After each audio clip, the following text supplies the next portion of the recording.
ये भी एक कहावत है, never imply a person who look always on the watch. मतलब जो हमेशा घड़ी देखता हो उसको आप काम पे मत रखो। तो एक मैनेजमेंट का ये भी फंडा है, का मतलब जो केवल समय पास कर रहा हो, कहने का मतलब ये है।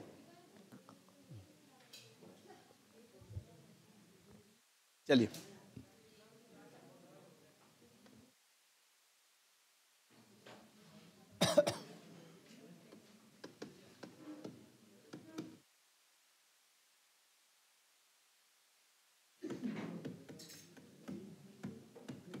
maturity is leaving the person or situation which dent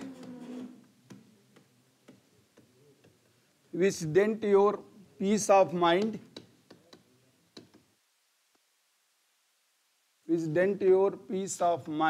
respect, values and morality.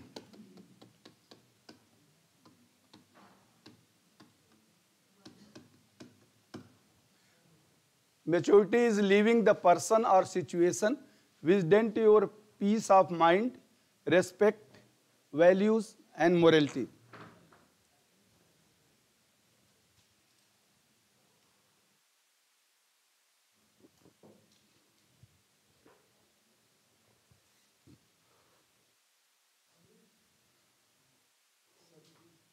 तो जो व्यक्ति या परिस्थितियां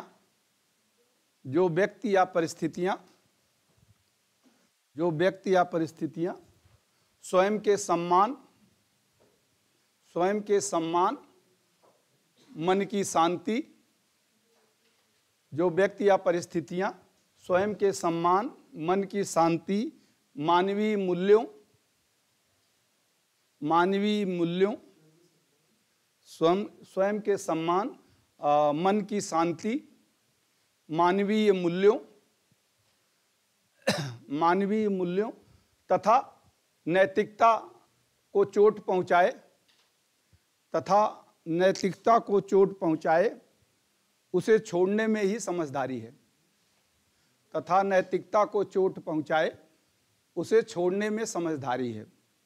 यानी जहां आपका सम्मान ना हो, जिस परिस्थितियों में जहां आपको लगे कि आपके मन की शांति व्यथित हो रही है, तो उस जगह को, उस परिस्थिति को आप छोड़ दें।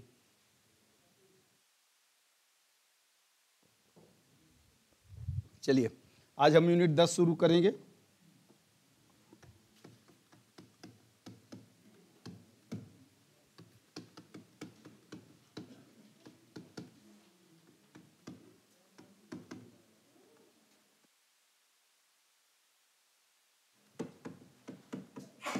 यूनिट 10 में है इंटरप्रेन्योरशिप यानी उद्यमिता। तो उद्यमिता में क्या क्या मेन पॉइंट्स हम डिस्कस करेंगे। पहला इसमें लीडरशिप है।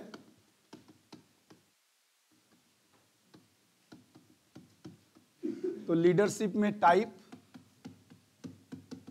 Definition, quality,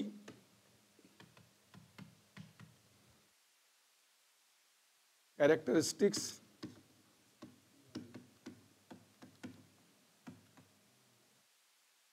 and how to become a good leader.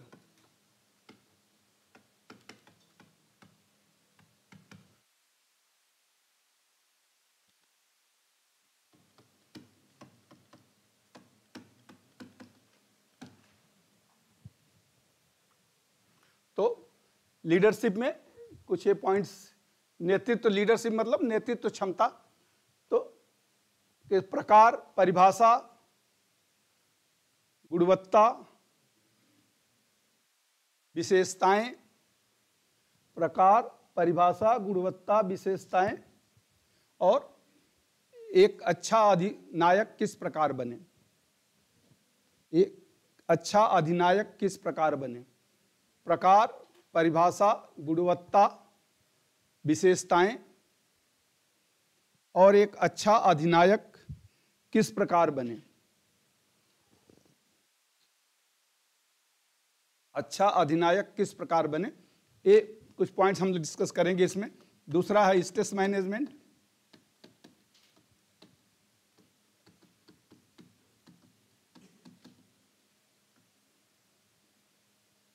तनाव प्रबंधन।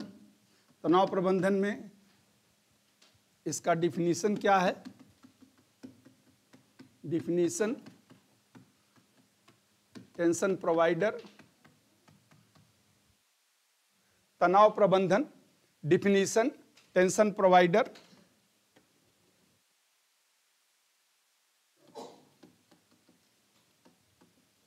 And how to manage.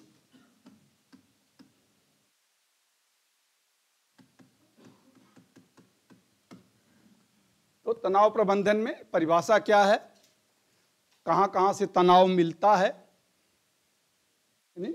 Tension provider का मतलब कहां कहां से तनाव मिलता है, और इसको आप व्यवस्थित कैसे करें, इसका आप प्रबंधन कैसे करें, इसका प्रबंधन कैसे किया जाता है।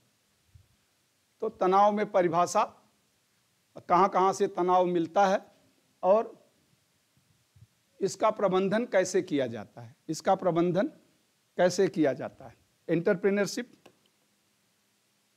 सॉरी तीसरा time management.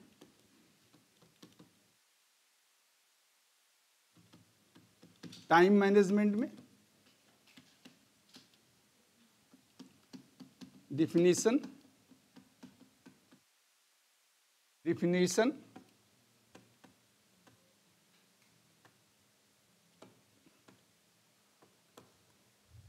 Definition identify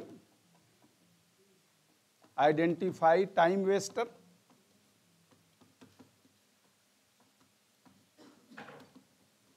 managing the time,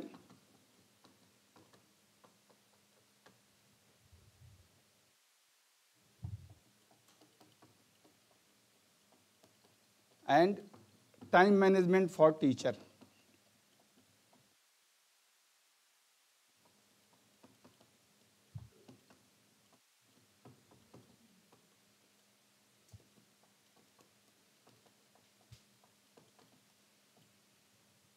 तो समय प्रबंधन में परिभाषा और समय बर्बादी के कारणों को पहचानना,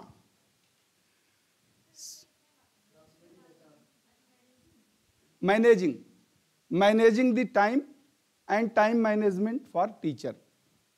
तो समय प्रबंधन में परिभाषा, समय बर्बादी के कारणों को पहचानना, समय बर्बादी के कारणों को पहचानना, समय प्रबंधन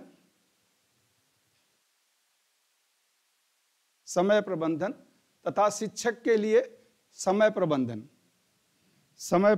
तथा शिक्षक के लिए स्पेशली फॉर टीचर।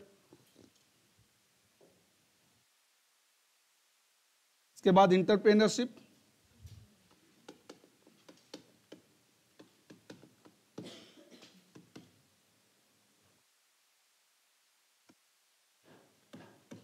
यानी उद्यमिता। तो उद्यमिता में है, मेन है ये self employment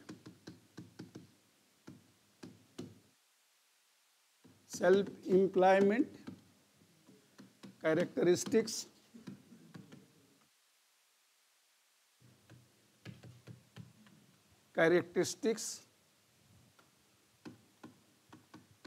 quality of entrepreneur,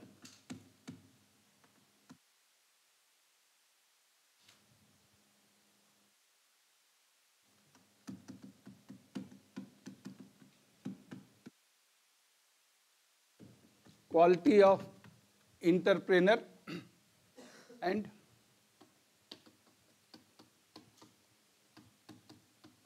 benefit of self employment।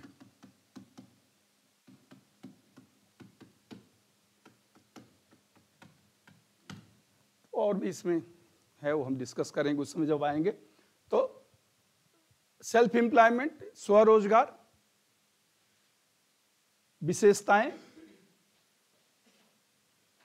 विशेषताएं, और उद्यमी की गुणवत्ता, क्वालिटी ऑफ इंटरप्रेनर यानी उद्यमी की गुणवत्ता,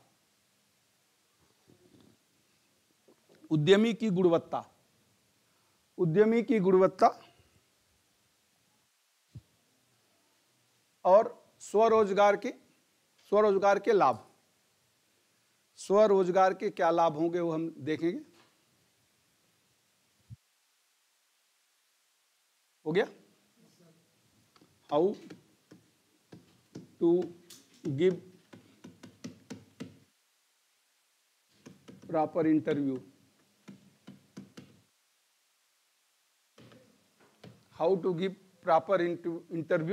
यानी उचित साक्षात्कार किस प्रकार दिया जाता है। तो उचित साक्षात्कार किस प्रकार दिया जाता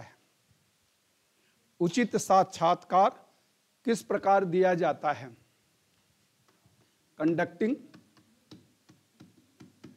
उचित साक्षात्कार, how to give proper interview, उचित साक्षात्कार, conducting seminar oblique meeting, seminar या मीटिंग को संचालित करना, सेमिनार या मीटिंग को संचालित करना,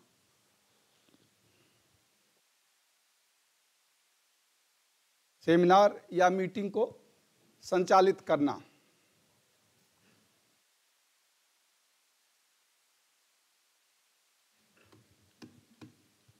survey of industries,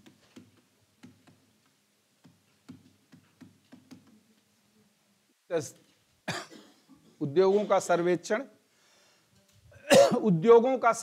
survey of industries, ये इसी का पार्ट है, मतलब ये अलग टॉपिक है, ये अलग टॉपिक, ये भी अलग टॉपिक है, ये टॉपिक होगा सर्वे ऑफ इंडस्ट्रीज एक अलग टॉपिक होगा, and current status of ITIs ये भी अलग टॉपिक होगा।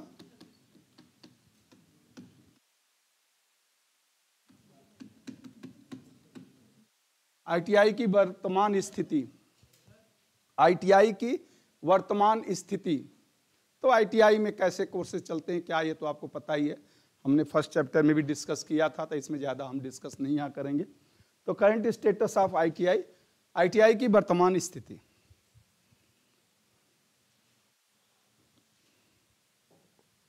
इसमें टाइम में 3 जो मेन है आपके, लीडरशिप है, stress management, time management, entrepreneurship, and कुछ डिस्कस कर लेंगे इंटरव्यूइंग, और आप रिज्यूम कैसे बनाते हैं उसमें वो पार्ट भी आ जाता है इंटरव्यूइंग।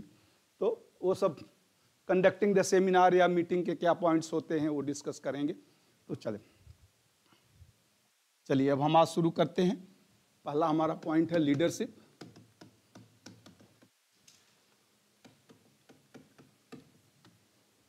लीडरशिप यानी ये विशेषता है जो व्यक्ति में नेतृत्व करने की जो क्षमता, विशेषता को लीडरशिप कहते हैं, यानी इसे कहते हैं नेतृत्व क्षमता, और जिसके अंदर होती है उसे हम कहते हैं leader.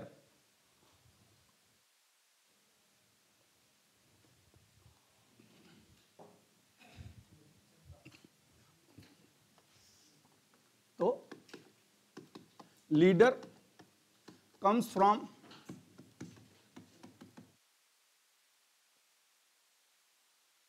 word lord, which means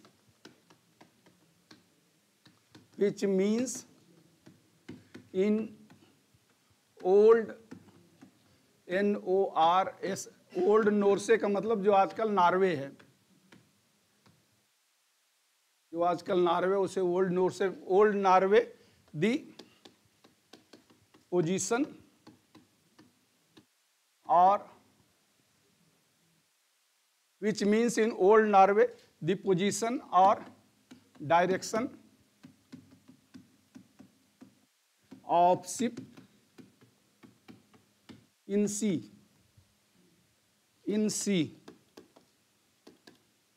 आप लिख लें इसको, फिर हम इसको बोलते हैं the leader leader was the captain. Leader was the captain during Viking days,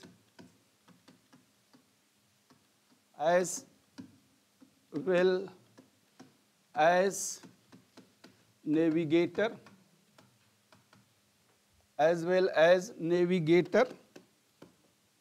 and steerman.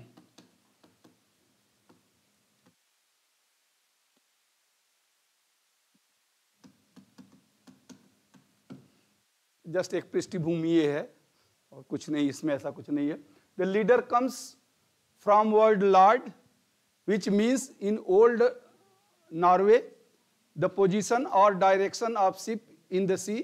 The leader was the captain during the Viking days as well as navigator and steerman of ship.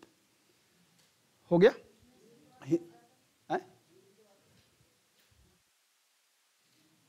During ship in the leader was the captain during Viking. WI Viking यानी समुद्री यात्रा. Viking का मतलब होता है समुद्री यात्रा, जो समुद्र में जहाज चलते थे पुराने समय में ना, उसे वाइकिंग कहते हैं. WIKIN वाइकिंग डेज यानी समुद्र, उन समय, पुराने समय की बात में ये कर रहे. तो लीडर शब्द, लीडर ही लिख लें आप. लीडर ब्रैकेट में कर दें अधिनायक या पथ प्रदर्शक, दोनों में से कोई एक लिख सकते हैं. अधिनायक. स्टीयरमैन ऑफ द शिप.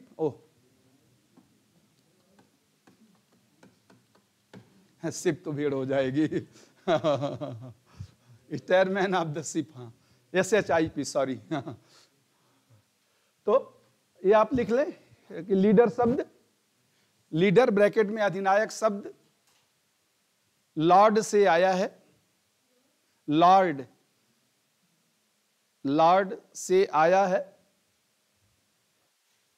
जिसका अर्थ नॉर्वे में किसी जहाज की समुद्र में दिशा या स्थिति होती थी. इसके किसी जहाज की समुद्र में दिशा या स्थिति होती थी. आगे आप लिख लें अधिनायक यानी लीडर. अधिनायक उन दिनों में समुद्री यात्रा के समय, वाइकिंग यानी समुद्री यात्रा. अधिनायक उन दिनों में समुद्री यात्रा के समय जहाज का कप्तान होने के साथ मार्गदर्शक, नेविगेटर, मार्गदर्शक और चालक भी होता था.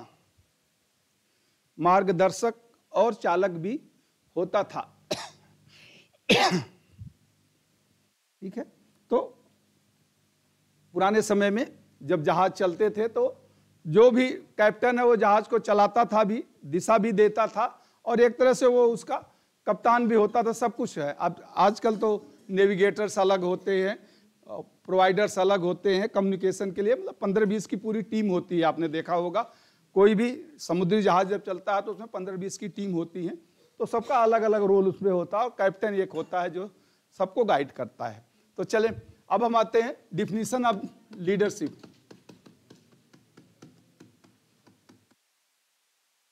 इसकी परिभाषा क्या है?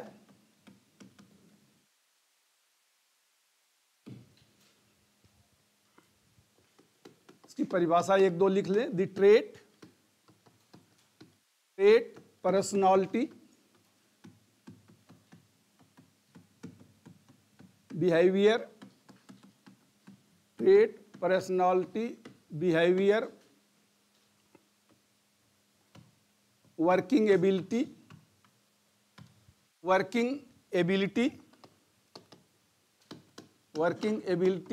and effectiveness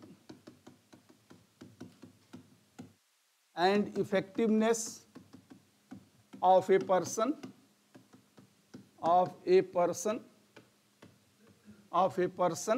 which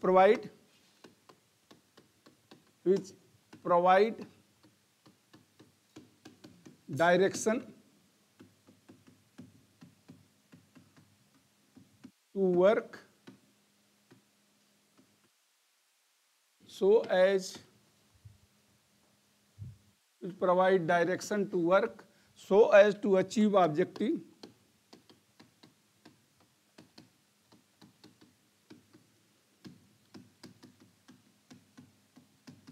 is leadership.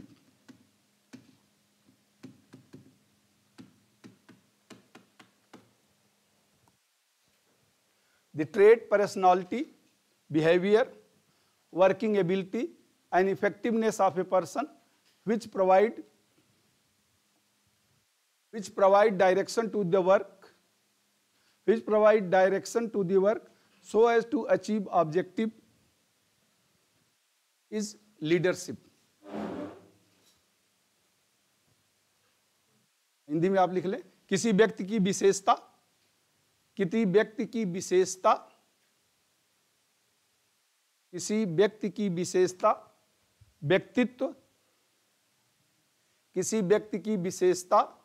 व्यक्तित्व, व्यवहार, कार्यकुशलता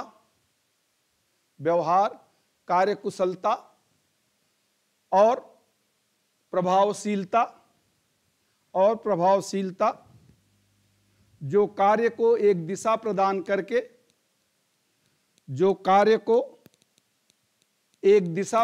करके लक्ष्य प्राप्ति में सहायता करती है, जो कार्य को एक दिशा प्रदान करके लक्ष्य प्राप्ति में सहायता करती है, उसे नेतृत्व क्षमता कहते हैं। उसे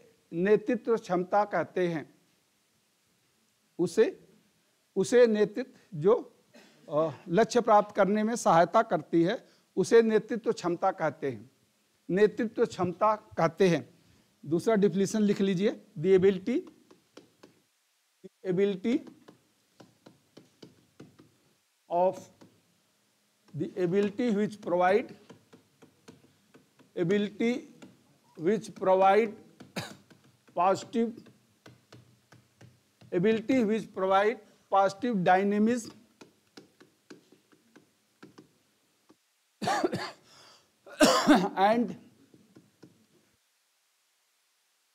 which provide positive dynamism and motivational message necessary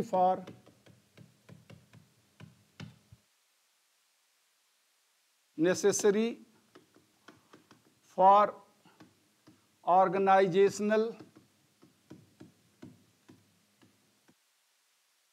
mobility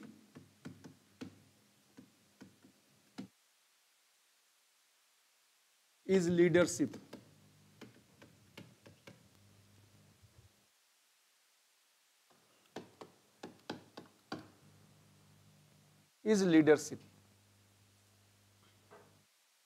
So, ability which provides positive dynamism and motivational message necessary for organizational mobility is leadership. हो गया? तो संस्थान की गतिशीलता के लिए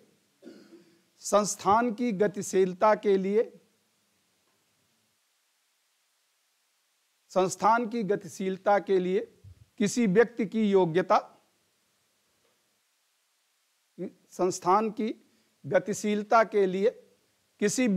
योग्यता जो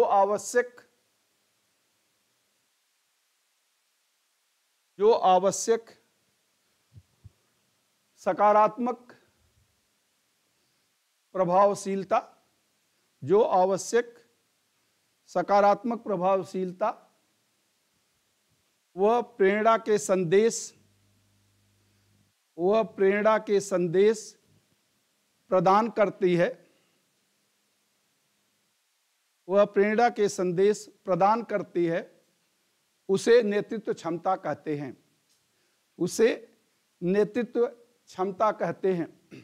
चलिए अगला पॉइंट इसी में आप मतलब तीसरा आप लिख लें, the capability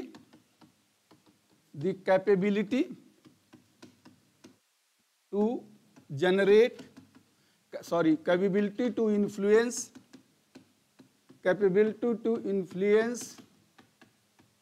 the collective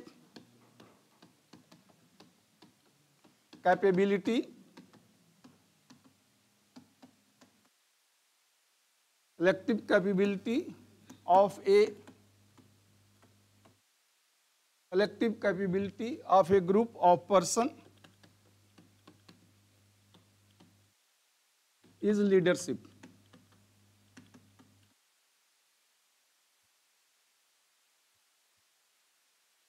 Capability to influence competency, दोनों जगह यहां पर आप इस जगह पे आप competency लिख लें, COMPETENCY, competency, collective competency. The capability to influence collective competency of a group of person is leadership. तो व्यक्तियों के किसी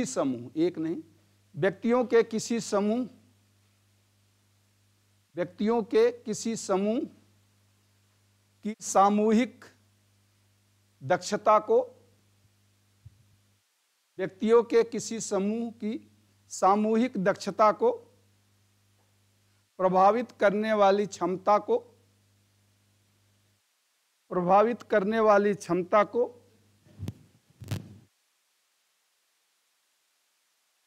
नेतृत्व क्षमता कहते हैं। प्रभावित करने वाली क्षमता को नेतृत्व क्षमता कहते हैं।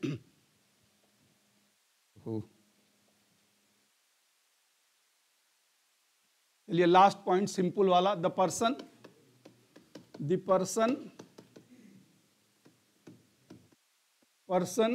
who lead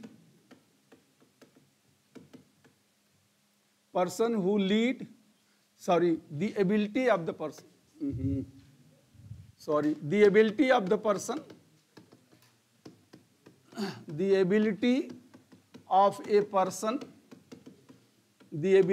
a person to lead any nation,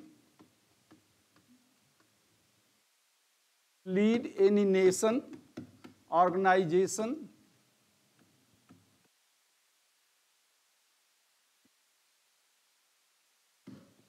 group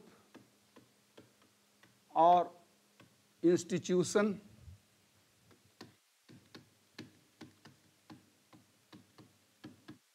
is leadership.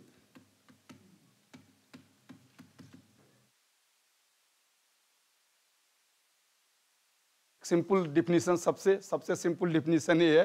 तो ability of a person to lead any nation, organisation, group और इंस्टीट्यूशन इज लीडरशिप। तो हो गया। किसी देश संगठन,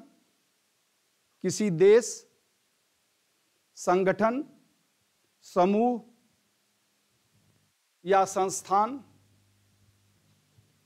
किसी देश, संगठन, समूह या संस्थान का पथ प्रदर्शक करने की योग्यता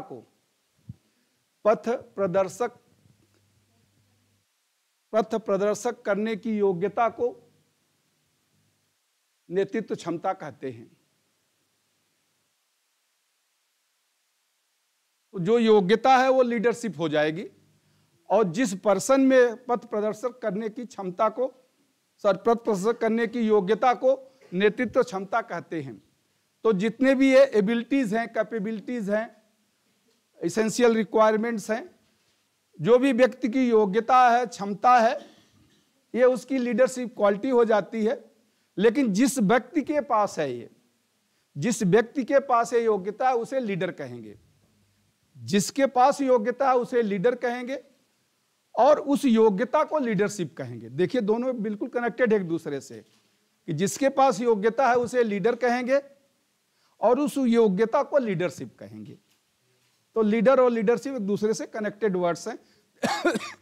कंफ्यूज मत करिए। जहां योग्यता शब्द आप, जैसे मैंने इसमें ऊपर इसीलिए काट दिया था कि पर्सन हु लीड, तो ये लीडर हो जाएगा, ये लीडर हो जाता, लेकिन हम लीडरशिप की डिफिनीशन लिख रहे थे इसलिए मैंने उसको कट कर दिया कि पर्सन हु लीड।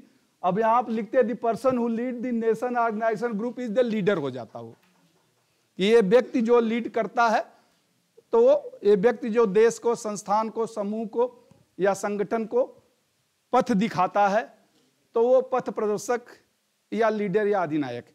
लेकिन उसकी योग्यता जो है वो लीडरशिप कही जाएगी। तो ये दोनों में फर्क है। चलिए, type of leader on working style.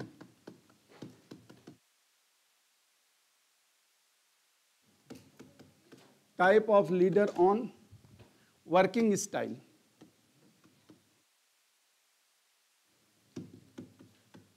यानी कार्य के शैली के अनुसार अधिनायक के प्रकार।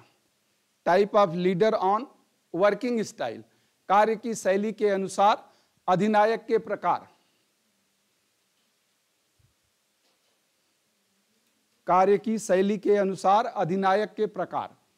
तो इसमें होते हैं ऑटोक्रेटिक, ऑटोक्रेटिक, बेनेवोलेंट व autocratic,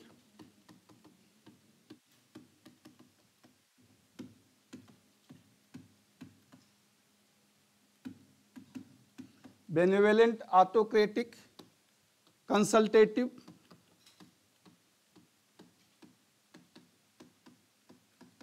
participative,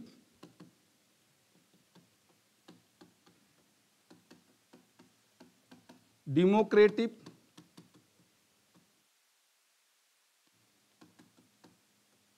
parental and free rein, free Rin, REIN।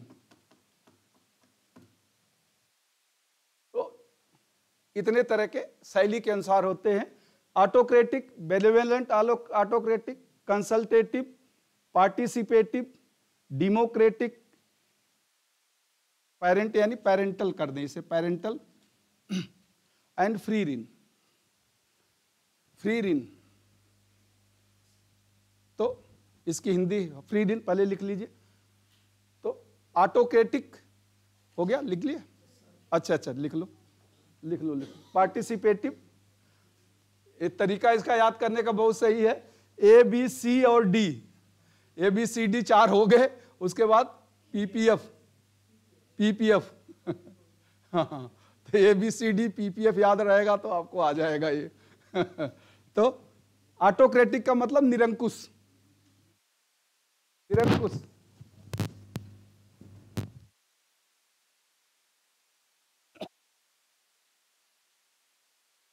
और दूसरा बेनेवोलेंट का मतलब लाभकारी निरंकुश, लाभ देता है लेकिन निरंकुश है, लाभकारी निरंकुश, लाभकारी निरंकुश, लाभकारी निरंकुश। कंसल्टेटिव यानी सलाह लेने वाला, जो दूसरे से सलाह ले, जो दूसरों से सलाह ले, सलाह लेने वाला। पार्टिसिपेटिव यानी सम्मिलित होने वाला, सम्मिलित होने वाला, सम्मिलित होने वाला। पैरेंटल यानी पैतृक, पैतृक प्रवृत्ति वाला, पैतृक प्रवृत्ति वाला, पैतृक प्रवृत्ति वाला।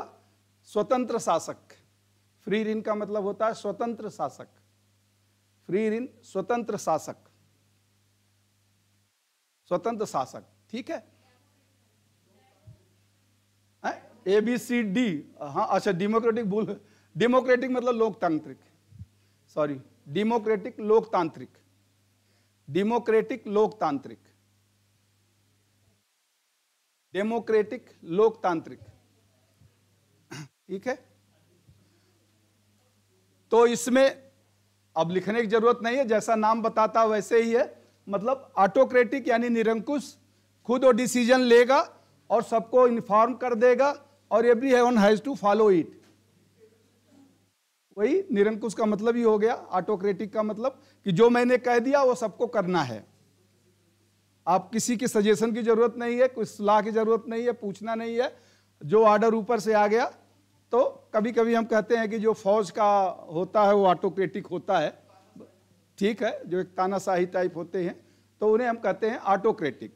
अब कुछ जगह जो बेनेवोलेंट ऑटोक्रेटिक होते हैं वो लोगों की सुविधाओं का ध्यान रखता है, काम तो आपको करना है लेकिन जो आवश्यकता है, जो आपकी सुविधा है, जो आपको चाहिए वो दिया जाएगा, बट काम तो वही करना पड़ेगा जो हम कहेंगे।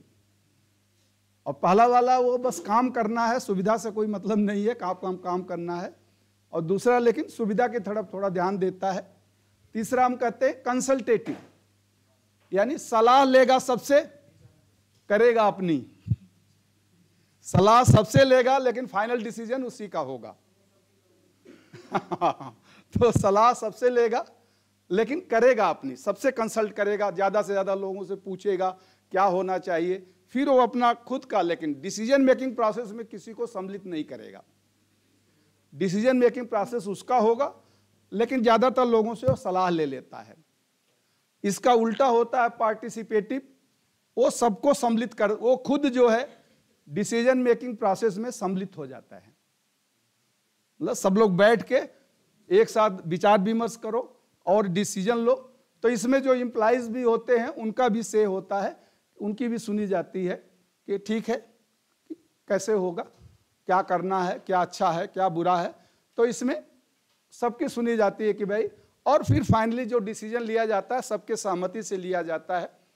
और हालांकि पावर लीडर का ही होता है, फाइनल डिसीजन लीडर का होता है, बट वो उस फाइनल डिसीजन में भी सबकी सहमति होती है, सब लोग उसको मानते हैं, ठीक है। डेमोक्रेटिक लोकतांत्रिक प्रक्रिया है, मतलब बहुमत के साथ 8, 10 या 5 हर ग्रुप के रिप्रेजेंटेटिव होंगे और हर रिप्रेजेंटेटिव के साथ वो रखा जाएगा कि भाई ये काम करना है, ये डिसीजन है, ऑर्डर लेना है।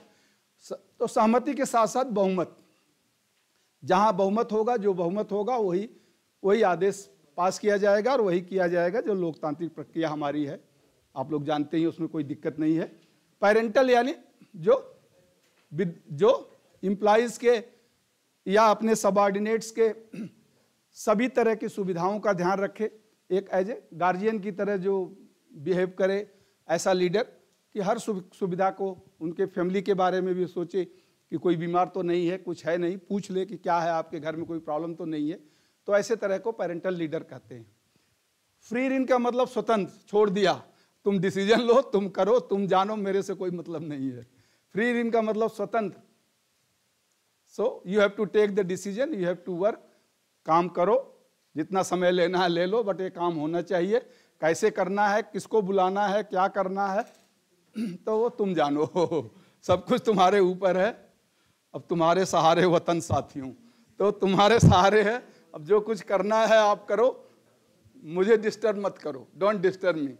तो इसे हम कहते हैं फ्री शासक है, मतलब कोई भी प्रॉब्लम अपने ऊपर नहीं लिया जाता है। अब दूसरा आता है as per official working.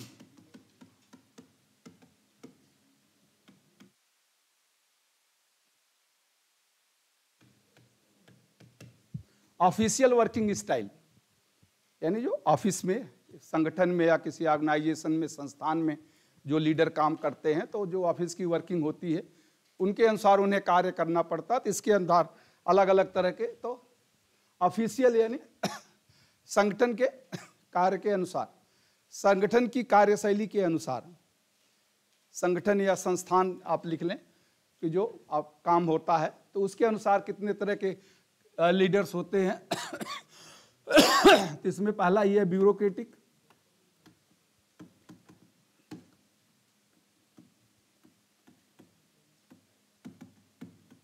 Bureaucratic, दूसरा होते हैं सोशल, तीसरे होते हैं people oriented,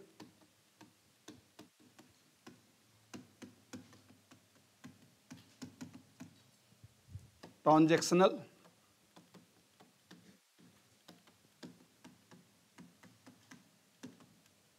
transformational,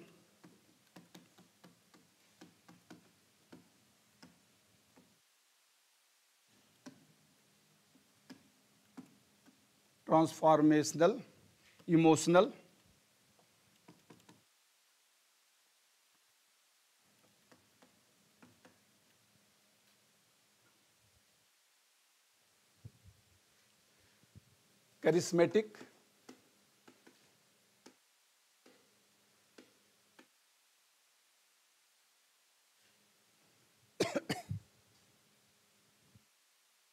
and task oriented.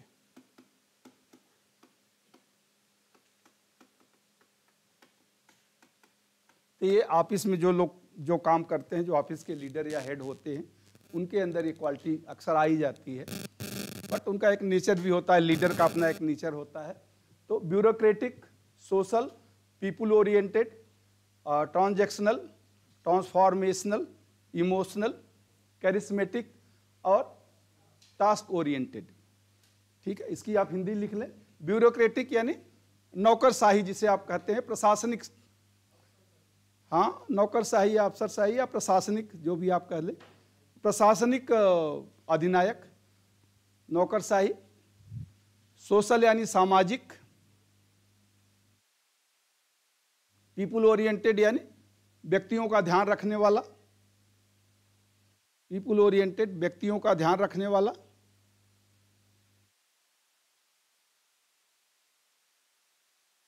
Transactional analysis second chapter में हमने डिस्कस किया था।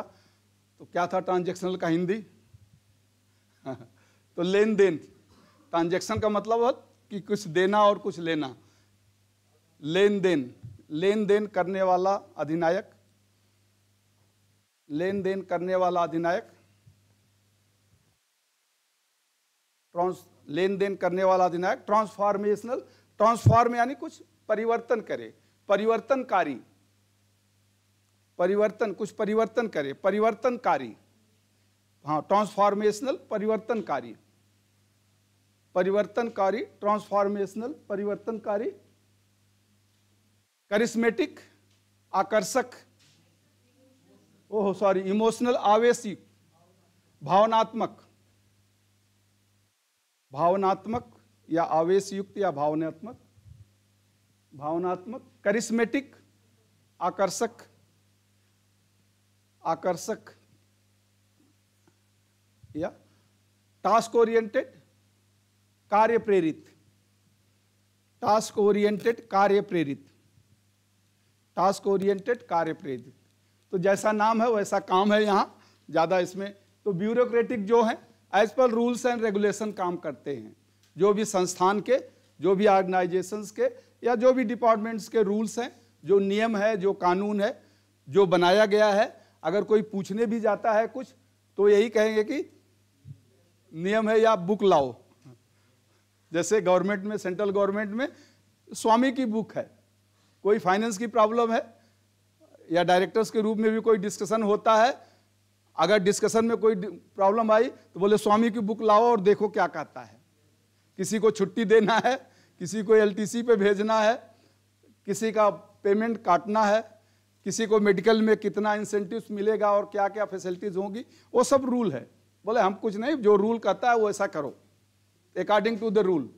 तो जो ब्यूरोक्रेटिक्स होते हैं according to the rules and regulation चलते हैं और उसके अनुसार बिल्कुल स्ट्रिक्ट रूल को फॉलो करते हैं।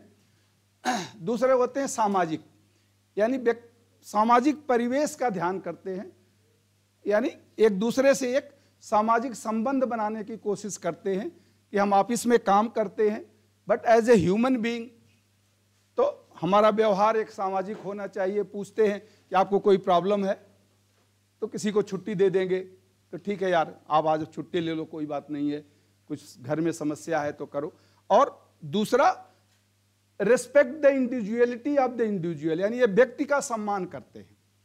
ठीक है, जूनियर सीनियर तो हर जगह होते हैं, but they respect the individuality of the individual. ये व्यक्ति का सम्मान करने वाले लीडर होते हैं। कभी किसी से बहुत ही कड़ी भाषा में, अभद्र भाषा में या डांटने वाली या चेतावनी देने वाली भाषा में ये बात नहीं करते हैं। बहुत ही विनम्र व्यवहार के होते हैं और सबका सम्मान करते हैं। तो आप लोगों ने पिक्चरों में देखा होगा ना, कोई बड़ा बॉस आता है और एक चपरासी से पूछ देता है आप कैसे हो, आपका बच्चा कैसा है, देखिए वो कितना खुश हो जाता है, अरे साहब ने मेरे से पूछा। तो इस तरह के ये सोशल लीडर्स होते हैं। पीपुल ओरिएंटेड लीडर, ये व्यक्ति टू व्यक्ति डिफरेंस, ये जो अच्छा काम करता है, पीपुल ओरिएंटेड, सोशल तो सबके लिए होते हैं, लेकिन जो पीपुल ओरिएंटेड है, जो अच्छा काम करते हैं, उनको कुछ प्रिविलेज देते हैं, और जो काम नहीं करता है उसको तो या कुछ मोटिवेशन, कुछ सजेशंस देते हैं, और जो काम नहीं करता है उसको पनिशमेंट। तो रिवार्ड एंड पनिशमेंट का ये जो चला है कि किसी ऑफिस में रिवार्ड देना या पनिशमेंट देना, वो पीपुल ओरिएंटेड लीडर्स कहलाते हैं कि जो काम करेगा उसको अप्रिसिएशन मिलेगा, उसको रिवार्ड मिलेगा, जो कम काम करेगा उसको सजेस्ट करेंगे, कोशिश करेंगे कि आप इम्प्रूव करो, और जो बिल्कुल नहीं करेगा तो भाई उसको वार्निंग भी दी जाती है, या उसका इंक्रीमेंट रोक दिया जाता है, या उससे कहा जाता है कि नहीं आपने ये गलत किया है तो आपको पनिशमेंट बनता है। ट्रांजैक्शनल यानी लेन देन वाला, ये हमेशा व्यापारी टाइप की प्रवृत्ति, जिसे आप कहें कि भाई मैं कुछ आपके लिए कर रहा हूं तो आप भी तो कुछ करो, संस्थान के लिए करो। अगर मैं कुछ प्रिविलेज दे रहा हूं तो उसके बदले संडे आपको बुलाऊंगा, सैटरडे आपको बुलाऊंगा, तो कुछ न कुछ तो आपको देना पड़ेगा। तो लेन देन, अगर मैं कुछ दे रहा हूं तो आप भी कुछ दो, ऐसा नहीं या आपने कुछ दिया है तभी मैं कुछ दूंगा। आपने कोई एक्स्ट्रा काम किया है तो उसके बदले में आप ले लो, कोई ओवर टाइम है, कुछ है, या जो भी है। गवर्नमेंट ऑर्गेनाइजेशंस में तो नहीं होता, इंडस्ट्रीज में होता है ओवर टाइम। तो यहाँ हाँ यहाँ होता है कि ठीक है आप छुट्टी ले लो, एक्स्ट्रा थोड़ा 2 घंटे लेट आ जाओ। तो इस तरह का प्रिविलेज जो दे देते हैं उसे हम कहते हैं ट्रांजैक्शनल, यानी लेन देन करने वाले, कुछ मैं दे रहा हूं तो कुछ आप भी करो। ट्रांसफॉर्मेशनल, प्लीज, परिवर्तन करने वाला। ऐसे जो लीडर्स होते हैं ये स्टेटस को, यानी जो यथास्थिति चल रही यार इसमें कुछ परिवर्तन करो, ये चाहते हैं कि नहीं यार ऐसा नहीं चलेगा, एक रूटीन वर्क नहीं चलेगा, रूटीन से हट के कुछ करो। कोई नया कोर्स, जैसे इंस्टीट्यूट कोई नया कोर्स शुरू करो, कोई नया गेस्ट फैकल्टी बुलाओ, बच्चों के लिए कोई करिकुलर एक्टिविटीज शुरू करो, ट्रेनिंग्स को कुछ अलग दो। तो हमेशा कुछ ना कुछ नया या नया क्रांतिकारी तो नहीं कहेंगे, परिवर्तनकारी विचार रहता है, कुछ ना कुछ हट के करो। डोंट, इसे हम कहते हैं ना कि रैक ऑफ रीक, यानी वो जो बैल चलते हैं ना, पहले अब तो नहीं था, जो बैलों से जुताई होती थी तो उसी खाने में वो चलते जाते थे, जिसे कहते थे रैक ऑफ रीक, यानी लाइन को ही फॉलो करना, उससे इधर उधर नहीं हटना, उसी पे चलना। हाँ, तो वैसे ही चलना, तो वो नहीं, वो हमेशा लाइन से हट के, ठीक है थोड़ा वायलेशन ऑफ रूल भी होता है, कोई अपने हिसाब से वो कर देते हैं, कुछ अच्छा कर होता है, कुछ खराब भी होता है, बट ऐसे लीडर्स जरूरी हैं जहां कुछ चेंज की प्रवृत्ति हो। ठीक है कभी कभी अच्छा करने में गलत भी हो जाता है, वो अलग बात है, बट वो कोशिश करते हैं कि आप कुछ अच्छा दो विद्यार्थियों को, कोई नई चीज दो एज ए टीचर। क्योंकि ये लीडर का मतलब ये नहीं होगा कि केवल डायरेक्टर है वही लीडर है, या प्रिंसिपल है इंस्टीट्यूट का तो वही नहीं, लीडरशिप तो सब में होती है। एक टीचर भी कुछ अच्छी नई चीज दे रहा है, नई बातें बता रहा है, नए आपको सोच दे रहा है, मोटिवेट कर रहा है, तो वो भी लीडर है। तो ऑल द टीचर, सभी टीचर हैं, लेकिन सभी टीचर लीडर नहीं हो सकते। सभी तो टीचर हैं बट सभी टीचर लीडर नहीं हो सकते। इसी तरह से सभी मैनेजर तो होते हैं इंस्टीट्यूट में या एडमिनिस्ट्रेटिव सेक्शन में या दूसरे ऑर्गेनाइजेशन में, संगठन में मैनेजर्स होते हैं, बट सभी मैनेजर लीडर नहीं हो सकते। कुछ ही मैनेजर लीडर्स होते हैं, बट जितने लीडर हैं वो मैनेजर जरूर होते हैं। जितने लीडर, जिसके अंदर लीडर की क्वालिटी है वो तो मैनेज भी कर लेगा, वो एक मैनेज प्रबंधक का गुण उसमें तो होगा, बट जरूरी नहीं कि प्रबंधक में लीडर का गुण हो। तो लीडर जरूरी होता है। इस तरह इमोशनल आवेश होते हैं, इमोशनल होते हैं कुछ के, यार मुझे तुम क्यों परेशान कर रहे हो यार, अभी कुछ रूल्स एंड रेगुलेशन हो जाएगा, अभी कुछ गलत हो जाएगा, किसी को चोट लग जाएगी, नहीं यार मैं नहीं कर सकता हूँ, फिर कोई कहता है कि जैसे अक्सर होता है, कोई इम्प्लाइज आया आपसे, अब वो मान लो एडवांस के लिए, जैसे पैसे के लिए एडवांस होता है, बोलो नहीं नहीं यार, एज पर रूल एडवांस तुमको नहीं दिया जा सकता। अब वो बोलेगा सर मेरा ये प्रॉब्लम है, ये परेशानी है, वैसे परेशानी है। अरे यार तुम तो, अच्छा चलो यार ठीक है दे देता हूँ तुम्हारी परेशानी है, बीमार है, कोई बच्चा बीमार है, बीवी तुम्हारी श्रीमती बीमार है, कुछ है। तो ऐसे इमोशनल लीडर्स होते हैं। करिश्माई यानी कुछ आकर्षक व्यक्तित्व वाले व्यक्ति कुछ होते हैं, ये कुछ बहुत कम होते हैं, लेकिन ये यानी जिससे मिल को आपको लगेगा, अच्छा लगेगा कि यार इनसे बार बार बात किया जाए, इनसे बार बार मिला जाए। उनके बात करने का तरीका, उनके सोचने का तरीका, उनके चलने का तरीका का वॉकिंग स्टाइल, वो डॉन पिक्चर में आपने देखा होगा ना, तो उसको दिखाते हैं कि डॉन कैसे चलता है, डॉन कैसे बात करता है, कैसे वो बैग पकड़ता है। तो वो है, वो करिश्मेटिक लीडर्स होते हैं। तो उनका हर स्टाइल, हर बात करने का तरीका एक, तो ये नैसर्गिक भी होता है, ज़्यादातर नैसर्गिक होता है, मतलब बॉर्न होता है, लोगों में प्रवृत्ति होती है, और उस तरह से वो एक स्टाइल होती है, उनकी कैरेक्टरिस्टिक्स होती हैं। टास्क ओरिएंटेड, ये इमोशनल का उल्टा है कि एज पर रूल जो आपको चाहिए वो मिलेगा, ये काम आपको करना, कोई छुट्टी मांगने गया नहीं, पहले काम पूरा करो तब छुट्टी दिया जाएगा, और वर्किंग आवर के बाद ही छुट्टी मिलेगी, अभी नहीं मिलेगी। यानी he is interested in the task, काम के लिए वो काम है उसको पूरा करो आप, काम पूरा हो जाएगा तो आपको छुट्टी दे दी जाएगी, काम नहीं पूरा होगा तो छुट्टी नहीं मिलेगी आपको। सीधी सी बात, आप नाराज हो, खुश हो, no problem, duty is the duty. तो ऐसे लीडर्स होते हैं जो टास्क उनको है, उसमें सोशल भी नहीं होते हैं, एटीट्यूड भी नहीं होता है, मिलना जुलना भी वो पसंद नहीं करेंगे, कम से कम मिलेंगे, कम से कम बोलेंगे, बहुत कम, जितना जरूरत है उतना ही बोलेंगे। किसी से कभी नहीं पूछेंगे कि आपका परिवार कैसा है, आपकी फैमिली कैसी है, बच्चे कैसे हैं, कुछ नहीं, काम से काम की बात, केवल जब भी होगा काम की बात करेंगे। तो ऐसे लीडर्स, एक्चुअली ऐसे लीडर्स लीडर नहीं होते, वो मैनेजर होते हैं। इस तरह के लीडर जो टास्क ओरिएंटेड होते हैं, क्योंकि लीडर में तो ऑटोमेटिक होता ही है कि ग्रुप को अगर लीड करना है तो उसका ग्रुप को आप केवल रूल से नहीं लीड कर सकते, केवल आप उसको वार्निंग और उससे नहीं लीड कर सकते, उसके लिए इमोशंस भी जरूरी है, उसके लिए सोशल मैनर्स एंड इटिकेट्स भी जरूरी होता है। तो वो इंडिविजुअल्स में होते हैं। चलिए, इसमें कुछ ऐसे लिखने की जरूरत नहीं है, ये तो आप आ गए। अब हम आते हैं कैरेक्टरिस्टिक्स ऑफ द लीडर। देखते हैं आज खत्म हो जाता है।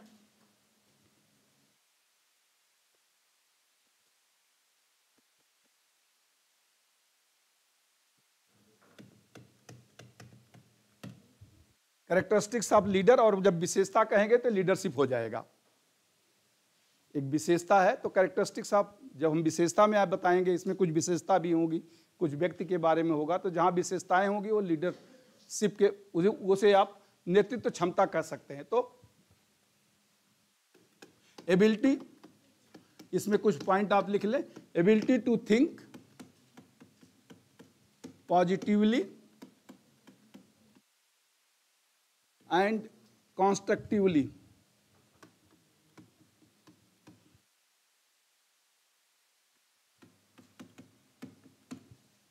ability to think positively and constructively, ability to think positively and constructively, यानी सकारात्मक और रचनात्मक, सकारात्मक और रचनात्मक तरीके से सोचने की योग्यता, सकारात्मक और रचनात्मक तरीके से सोचने की योग्यता, कि कुछ अच्छा काम हो, रचनात्मक काम हो, सकारात्मक और रचनात्मक तरीके से सोचने की योग्यता। दूसरा आप लिख लें, should be communicative, should be communicative and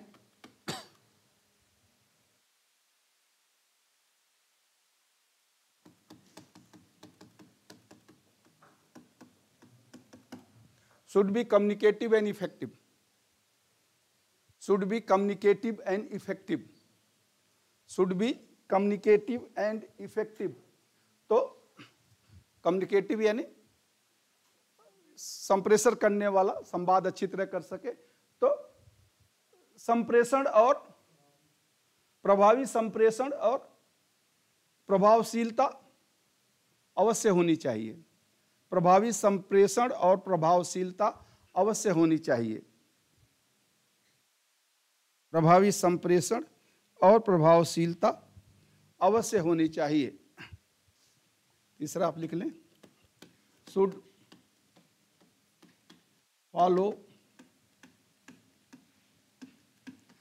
follow the vision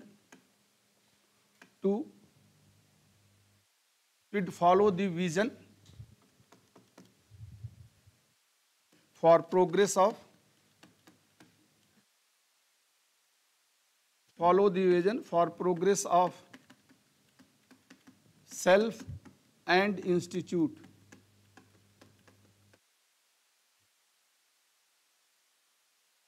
should follow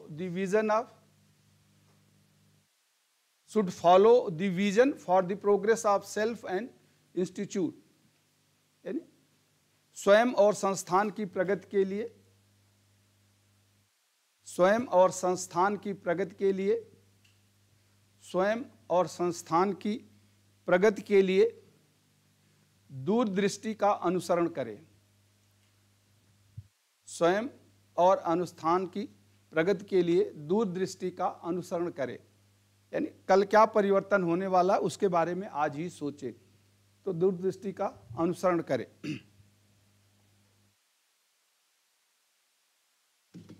अगला पॉइंट आप लिख लें, ability to foresee FORE, ability to foresee future perspective,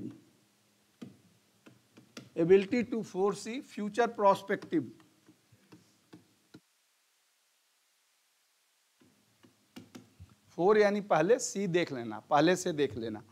तो ability to foresee future prospective, भविष्य की संभावनाओं को पहले ही समझ लेना। देखने का मतलब भविष्य की संभावनाओं को पहले ही समझ लेना, भविष्य की संभावनाओं को पहले ही समझ लेना। Must able to adopt according to situation, must able to adopt according to situation.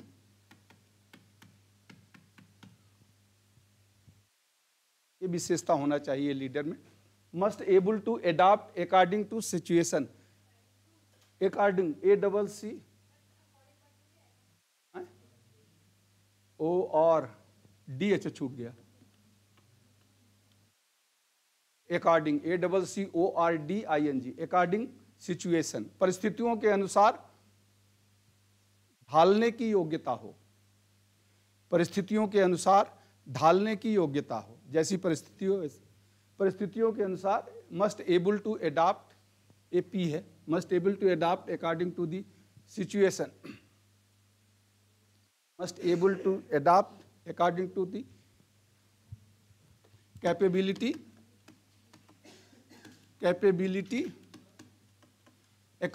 परिस्थितियों के अनुसार ढालने की योग्यता हो, परिस्थितियों के अनुसार ढालने की योग्यता हो। कैपेबिलिटी टू कमांड,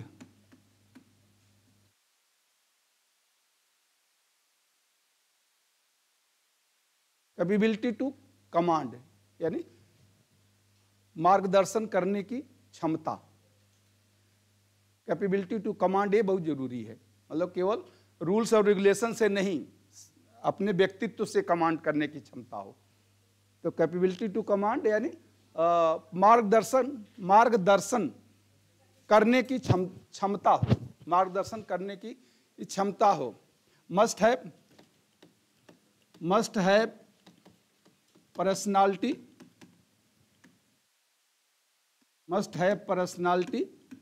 ये बहुत इंपॉर्टेंट है, which make the difference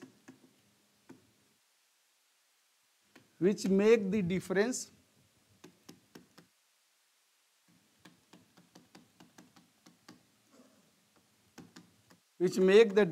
between success and failure.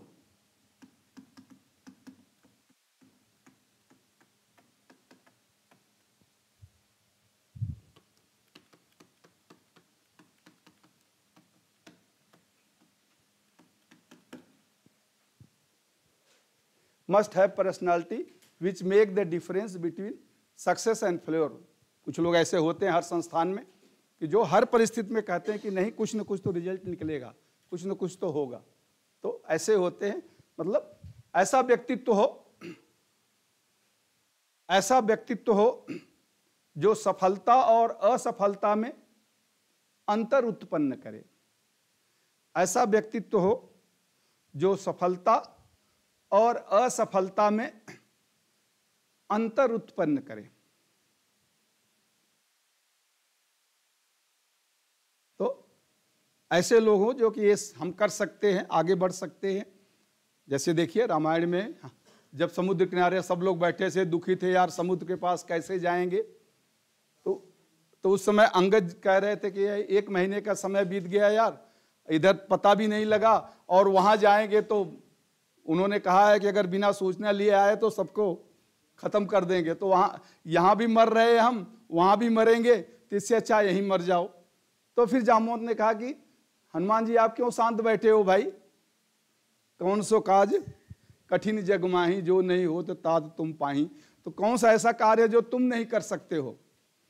ठीक है, वो तैयार हुए। तो he makes a difference between success and failure. तो उनकी जो व्यक्तित्व था वो सक्सेस और फेल्योर में एक डिफरेंस बताया।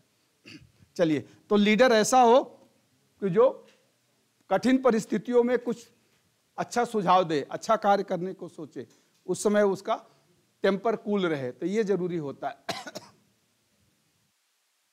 एबिलिटी, अगला पॉइंट, हाँ, एबिलिटी टू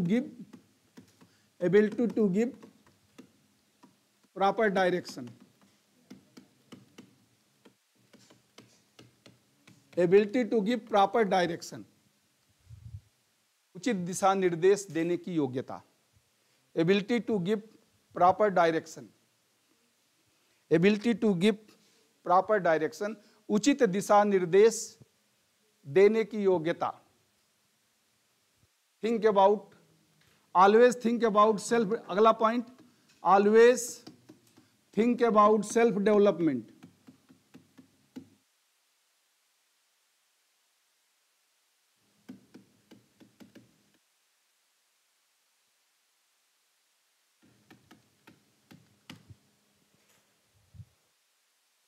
ये बात ही आवश्यक है कि स्वयं का सुधार करने की, स्वयं में सुधार करने के लिए हमेशा सोचे। स्वयं में सुधार करने के लिए हमेशा सोचे। स्वयं में सुधार करने के लिए हमेशा सोचे।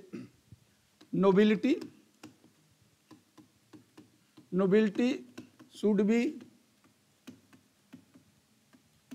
hallmark of his personality.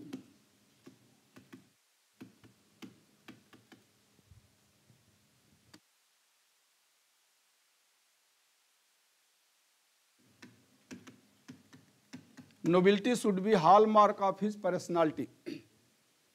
तो यानी उसके व्यक्तित्व में सज्जनता हो, व्यक्तित्व में सज्जनता हो, उसके व्यक्तित्व में सज्जनता हो। लास्ट पॉइंट आप लिख ले, desire to develop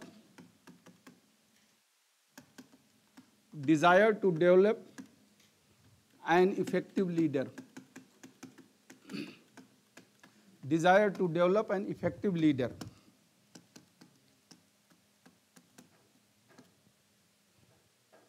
Dzire to develop an effective leader यानी प्रभावी अधिनायक बनने की तीव्र इच्छा हो।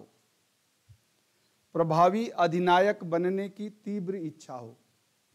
ये कुछ कैरेक्टरिस्टिक्स हैं उसके, जो है प्रभावी अधिनायक बनने की तीव्र इच्छा हो। प्रभावी अधिनायक बनने की तीव्र इच्छा हो। हम लीडर से संबंधित जो डिफरेंट थियरी हैं, थियरीज के एनालिसिस हैं, उस तरफ हम नहीं जाएंगे क्योंकि आपको जरूरत भी नहीं उसकी है। डिफरेंट थियरीज और क्या है, progress path and direction path, cutting theory, 4-5 तरह की थियरीज हैं, उसमें हम नहीं जाएंगे। हम सिंपल को जो आपके लिए यूजफुल हो सकता है वो करें। तो अब हम आगे आते हैं। बहुत मैं शॉर्ट में और छोटे में कुछ क्वालिटीज जो अब तक हमने पढ़ाया है वो लीडर में होनी चाहिए। अब आप में है कि नहीं उसको आप देखिए कि क्या आप में वो क्वालिटी है। तो क्वालिटी ऑफ ए लीडर, क्या गुणवत्ता होनी चाहिए। बहुत शॉर्ट में छोटा छोटा सेंटेंस क्या पॉइंट ही रहेगा, वो सभी क्वालिटी एक एक क्वालिटी ही रहेगी। तो क्लियर एक्सपेक्टेशन,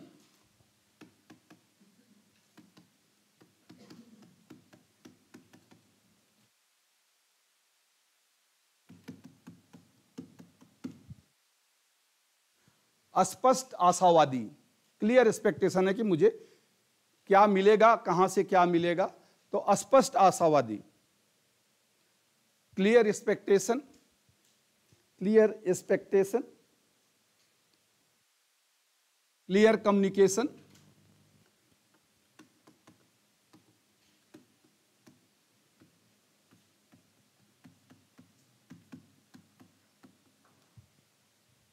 स्पष्ट संप्रेषण, क्लियर कम्युनिकेशन, स्पष्ट संप्रेषण, स्पष्ट संप्रेषण,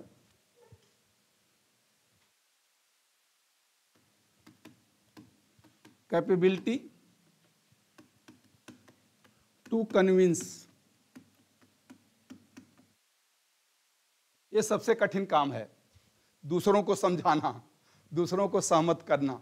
तो दूसरों को सहमत करने की क्षमता कि दूसरे आपकी बात से सहमत हों। तो कैपेबिलिटी टू कन्विंस, दूसरों को सहमत करने की क्षमता, दूसरों को सहमत करने की क्षमता। Cooperation,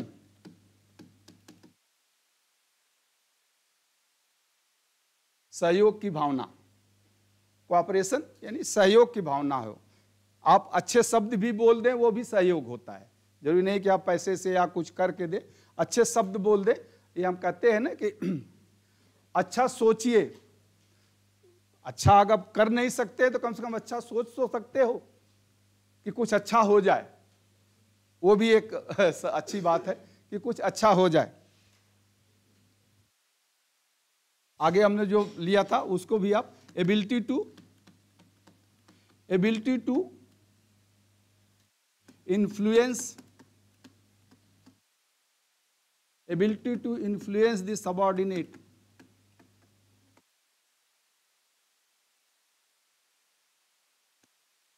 ability to influence the subordinate, यानी ability to influence the subordinate, सहकर्मियों को प्रभावित करने की योग्यता, सहकर्मियों को प्रभावित करने की योग्यता।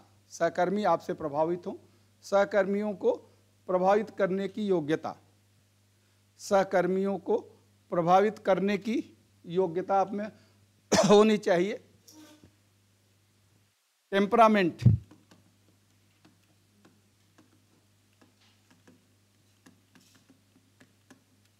यानी आपका स्वभाव शांत स्वभाव हो, लूज टेम्पर ना हो। टेम्परामेंट शुड बी कूल, या कूल टेम्परामेंट आप कह सकते हैं, आगे ब्रैकेट में कूल लिख लें। हाँ, शांत स्वभाव, टेम्परामेंट शुड बी कूल, शांत स्वभाव। कोई बात नहीं। टास्क ओरिएंटेड,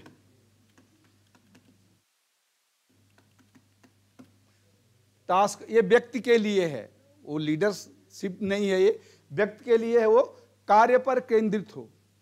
टास्क ओरिएंटेड यानी कार्य पर केंद्रित हो। वो लीडरशिप में था टास्क, यह है कार्य पर केंद्रित हो।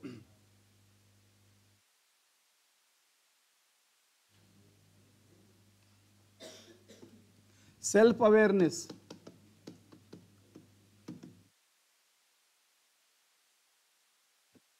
स्वयं की जागरूकता हो, स्वयं की जागरूकता, स्वयं के जागरूकता हो।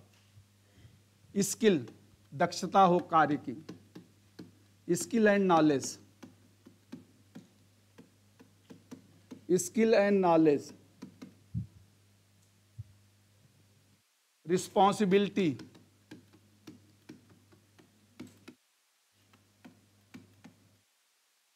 यानी उत्तरदायित्व को पूरा करे। फुलफिल द रिस्पॉन्सिबिलिटी आप कह सकते हैं, उत्तरदायित्व को पूरा करना, जो भी दायित्व दिया जाए उसे पूरा करे, रिस्पॉन्सिबिलिटी उसकी होनी चाहिए। रिसोर्स यूटिलाइजेशन, रिसोर्स यूटिलाइजेशन,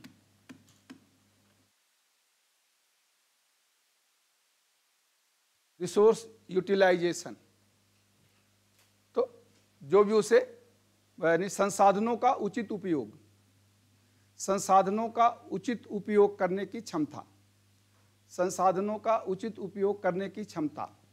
और ऑप्टिमिस्टिक व्यू,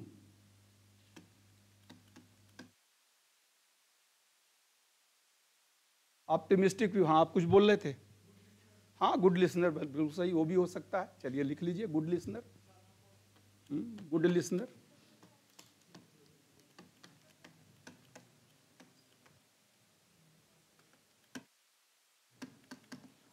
आशावादी दृष्टिकोण, ऑप्टिमिस्टिक व्यू का मतलब आशावादी दृष्टिकोण। अच्छी तरह सुने,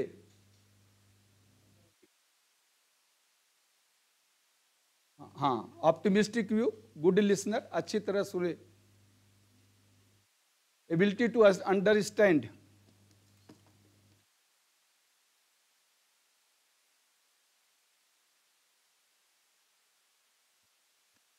ability to understand,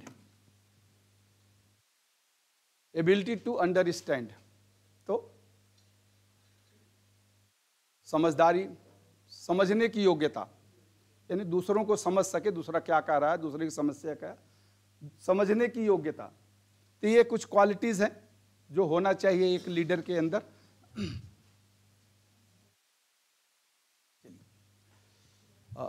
Abdul Kalam जी ने बुक लिखे हैं, बहुत 10-15 किताबें उनकी हैं। एक, हाँ क्या नाम है, light of, wing on fire, ignited mind. तो ये दोनों जो बुक्स हैं, और थॉट्स है, इंस्पिरेशनल थॉट्स करके बुक लिखा है। तो इग्नाइटेड माइंड्स में उन्होंने लिखा है, तो वहां पे है इनविंसिबल लीडरशिप।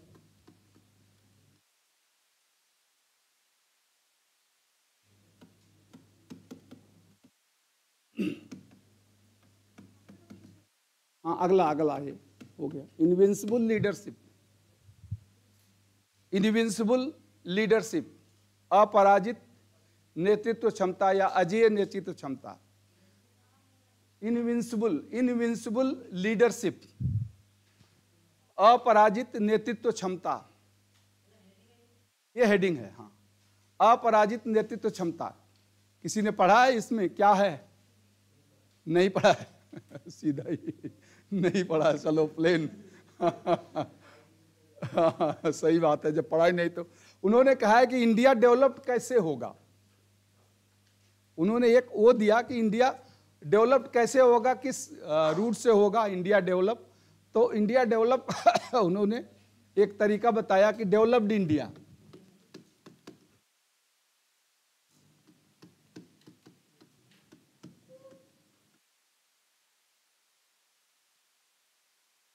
कैसे डेवलप होगा, इकोनॉमिक पावर होगा तब डेवलप्ड कहा जाएगा। अगर इकोनॉमिक पावर हो जाएगा तो उसे हम कहेंगे डेवलप्ड इंडिया, डेवलप्ड ईडी, यानी विकसित भारत कैसे बनेगा, जब आर्थिक शक्ति हो। आर्थिक शक्ति कैसे बनेगा, जब ज्ञान का भंडार हो, power of knowledge.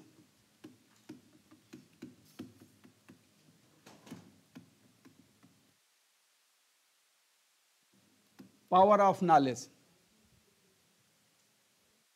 Power of knowledge, power of knowledge कहां से आएगा? टेक्नोलॉजी से।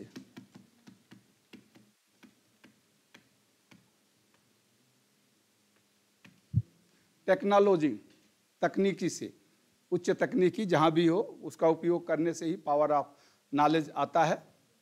और टेक्नोलॉजी कहाँ से मिलेगी? जब आप निवेश करेंगे,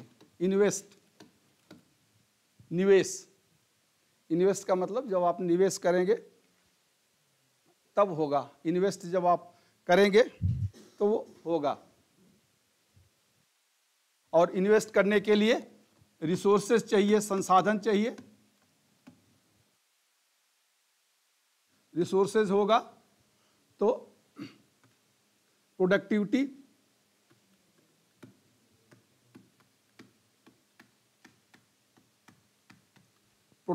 के लिए वॉल्यूम ऑफ प्रोडक्शन, ज़्यादा से ज़्यादा प्रोडक्शन हो। वॉल्यूम ऑफ प्रोडक्शन को बिकना भी चाहिए, यानी customer loyalty.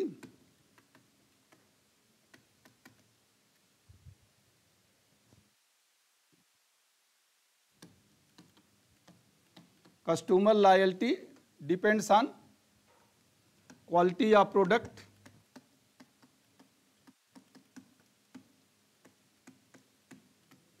quality of product depends on productivity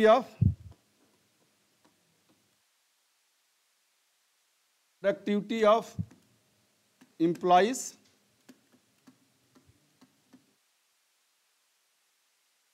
productivity of employees depend on loyalty of employee,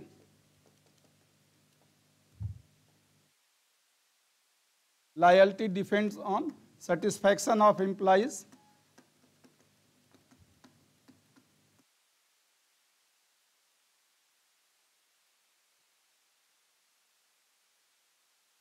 satisfaction depends on environment, यानी जो इंडस्ट्री है या जो भी इंस्टीट्यूट है उसके इन्वायरमेंट पे डिपेंड करेगा। और इन्वायरमेंट डिपेंड ऑन मैनेजमेंट,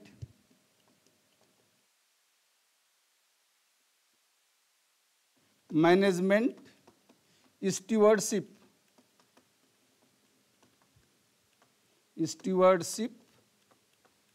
और ये management stewardship depends on invincible leadership.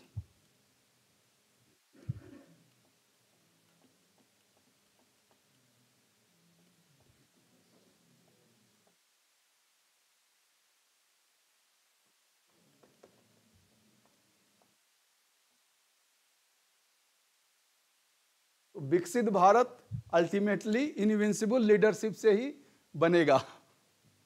उसके ये बीच के स्टेप्स हैं, ये बीच का स्टेप्स है। डेवलप्ड इंडिया यानी विकसित भारत लिख लिया आपने, मैं इसकी हिंदी।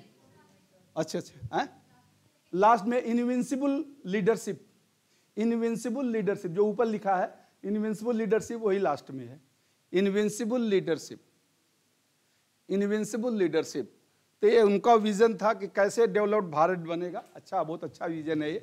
तो कहीं भी आप इसको, अगर कहीं आपको कि विकसित भारत कैसे बनेगा, मान लीजिए आपको 2-4 मिनट अगर बोलना पड़ जाए तो ये सबसे बेस्ट तरीका कि कैसे बनेगा, इसको आप एक्सप्लेन कर सकते हैं कि विकसित भारत कैसे बनेगा।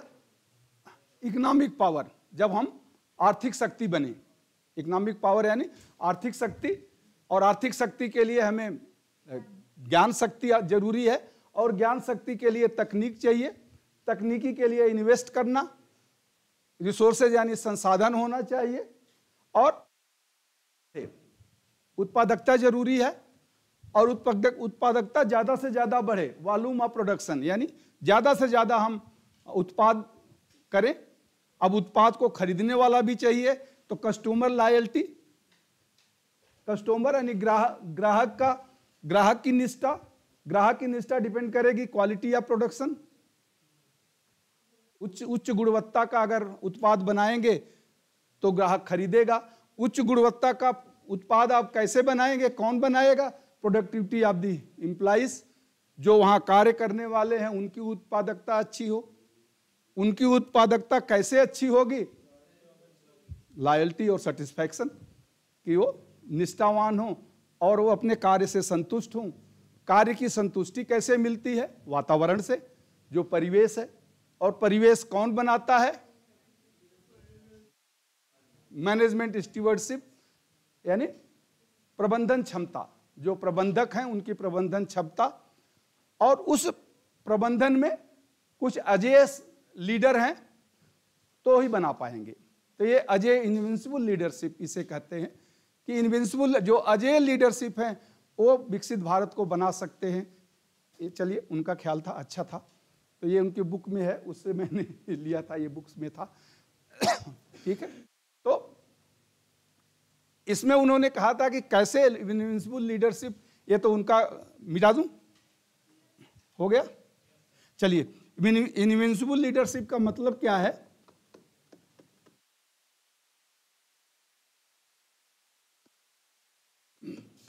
Invincible leadership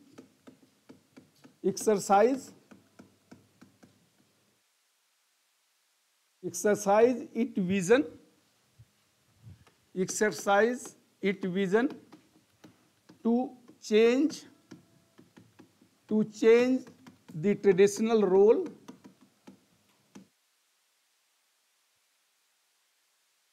change the traditional role from commander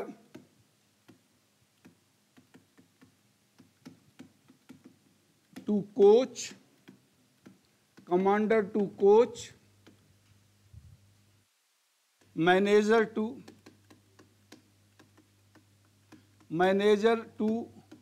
mentor, director to delegator,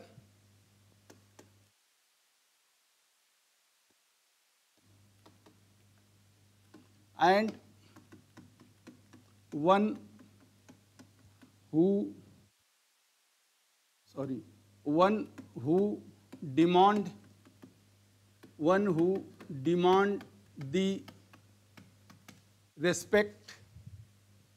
who demand the respect, to one who command the respect.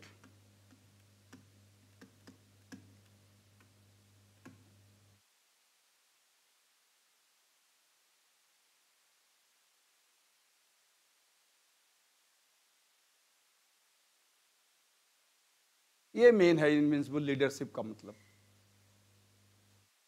Leadership exercise its vision to change the traditional role from commander to coach, manager to mentor, director to delegator, and one who demand the respect to one who command the respect. तो जो प्रचलित कार्य हैं उसको change करना है, प्रचलित कार्यशैली को चेंज करना है, मेन ये है। तो आप लिख लीजिए, अपराजित नेतृत्व क्षमता का कार्य, अपराजित नेतृत्व क्षमता या अजेय नेतृत्व क्षमता का कार्य प्रचलित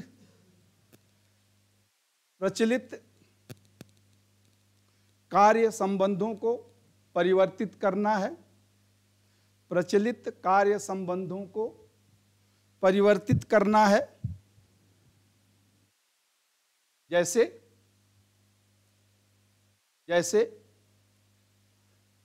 सेनापति प्रशिक्षक का कार्य करे, जैसे सेनापति प्रशिक्षक कार्य, बस प्रशिक्षक लिखें, जैसे सेनापति प्रशिक्षक कामा प्रबंधक सुझाव देने वाला, मेंटर यानी सुझाव देने वाला, प्रबंधक सुझाव देने वाला तथा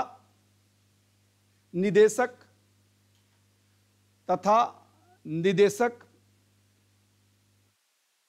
कार्य दूसरों को देने वाला, डेलीगेटर यानी कार्य दूसरों को देने वाला बने, कार्य दूसरों को देने वाला बने। यानी सबको कार्य विभाजित कर दे। इसी प्रकार सम्मान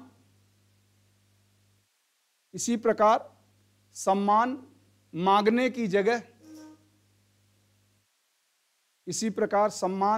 की जगह अर्जित करने वाला बने। इसी प्रकार सम्मान मांगने की जगह अर्जित करने वाला बने।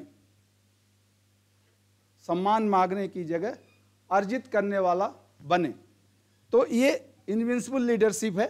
तो मेन, चलिए वो तो मैंने कलाम साहब का वो आपको बताया था, बट मेन ये टॉपिक्स है, सम्मान अर्जित करने वाला बने।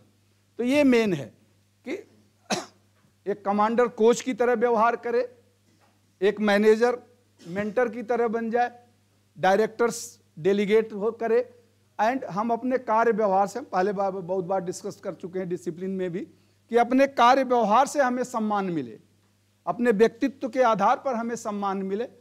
अपने पद के आधार पर सम्मान तो सबको मिलता है, सामने से आते हैं तो सर नमस्ते तो बोल ही देते हैं, फिर बाद में शिकायत शुरू हो जाती है कि ये कैसे है क्या है, तो वो न हो।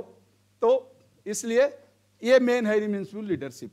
चलिए, बिहेवियर ऑफ ए लीडर, उसका व्यवहार कैसा होना चाहिए।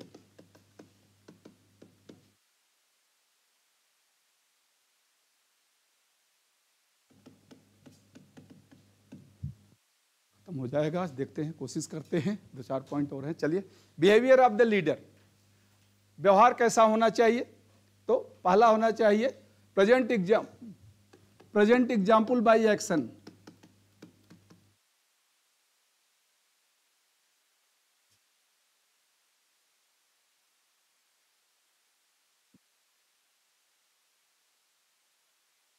Example is better than precept, जैसा मैंने बताया था। तो वही है प्रेजेंट एग्जाम्पल बाय एक्शन, यानी कार्य के द्वारा उदाहरण प्रस्तुत करना। कार्य के द्वारा उदाहरण प्रस्तुत करना, कार्य के द्वारा उदाहरण प्रस्तुत करें। कहें न करके दिखाएं। कहने का मतलब ये है कि कहने से अच्छा करना है, तो कहें न, उसको करके दिखाएं। बट कार्य के द्वारा उदाहरण प्रस्तुत करें, कार्य के द्वारा उदाहरण प्रस्तुत करें। इंस्पिरेशनल कम्युनिकेशन, इंस्पिरेशनल कम्युनिकेशन,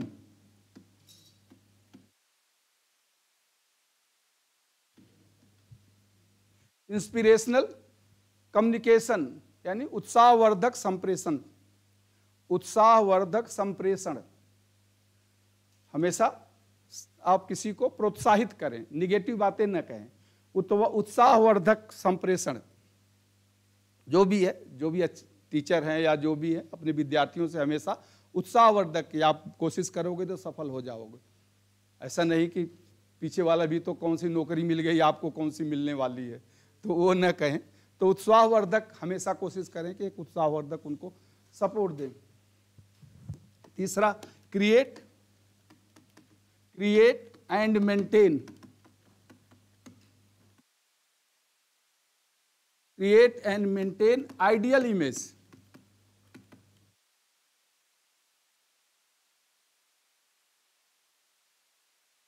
ये जरूरी है कि आपके प्रति लोगों की सोच क्या है, क्या सोचते हैं, कि आप कोई काम करते हो नहीं करते हो।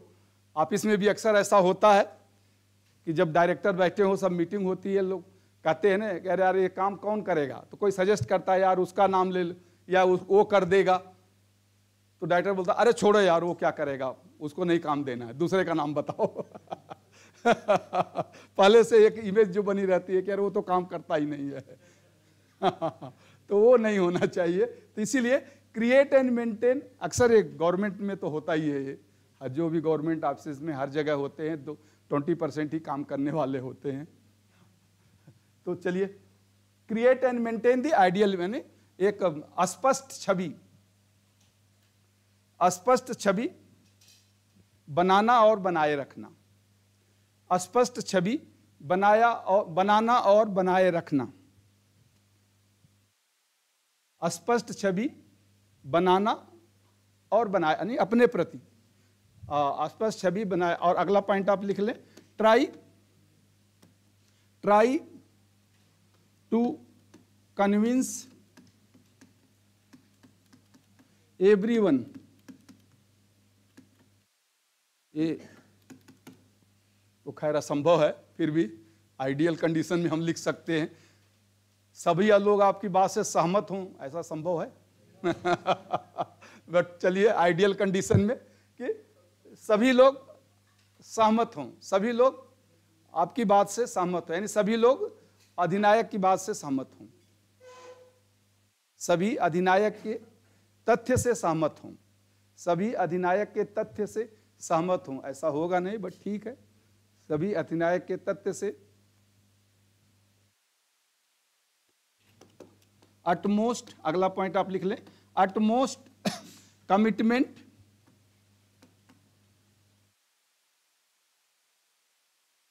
To change status Q.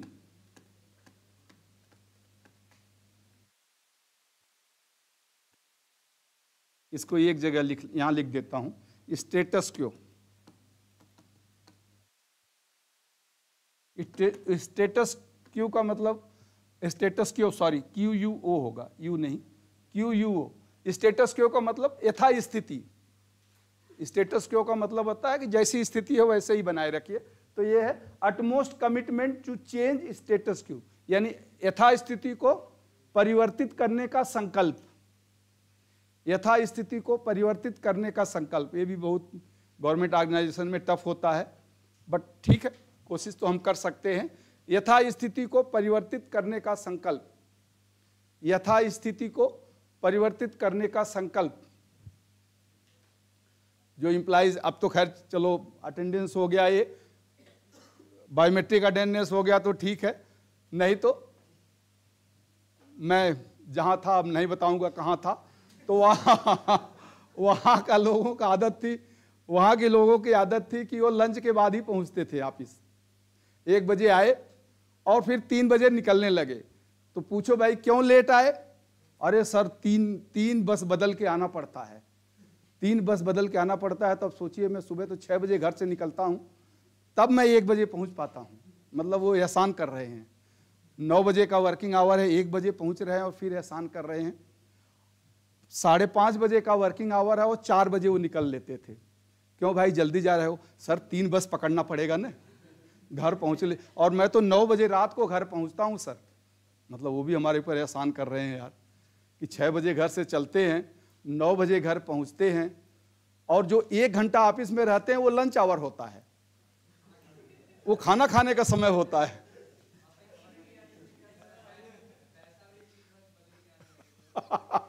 तो खाना खाने का समय होता है, और अगर आपने बोल दिया अरे सर अभी तो आया हूं, लंच तो करने दीजिए, आप तो लंच भी नहीं करने दे रहे हो, काम बता दे रहे हो। और लंच के बाद अगर काम शुरू किए तो फिर चाय भी तो चाहिए ना, बिना चाय पिए फिर वो ब्रेक कैसे होगा? जब चाय पी लेंगे, अब तो घर जाने का समय हो गया, तो अब पैकअप का टाइम भी हो गया। तो स्टेटस क्यों चेंज करना बहुत मुश्किल है। और ऐसे गवर्नमेंट एम्प्लॉइज होते हैं, आपको 1000 तरीके बता देंगे कि काम कैसे नहीं करना है, किसी काम को रोकना कैसे है, ये उनके पास 1000 तरीके हैं, ऐसे ऐसे माइंड, ऐसे ऐसे। लेकिन कैसे काम करना है वो एक तरीका नहीं उनके पास है, वो नहीं बताएंगे, या होगा तब भी नहीं बताएंगे। तो चलिए खैर कल्चर, चलो हमने जो कोशिश किया आप छोड़िए, अब आप इधर आइए, टाइम निकल जाएगा। मैंने तो एग्जाम्पल दिया कि यही हमने कोशिश किया, ठीक है, जितना हो सकता था कोशिश किया, यूनियन वालों से लड़ाई लिया। तो ठीक है, वो समय था। चलिए अब ज़्यादा नहीं उसके बारे में कहूँगा, तो वो तो समय गुजर गया। अगला पॉइंट, रिलिंकिश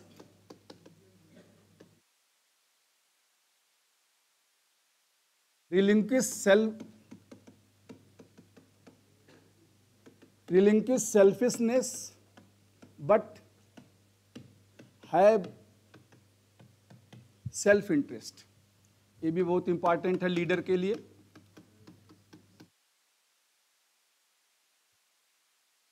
रिलिंक्विश यानी छोड़ देना, RELINQUIS, रिलिंक्विश यानी छोड़ देना। सेल्फिशनेस यानी स्वार्थ को छोड़ना, लेकिन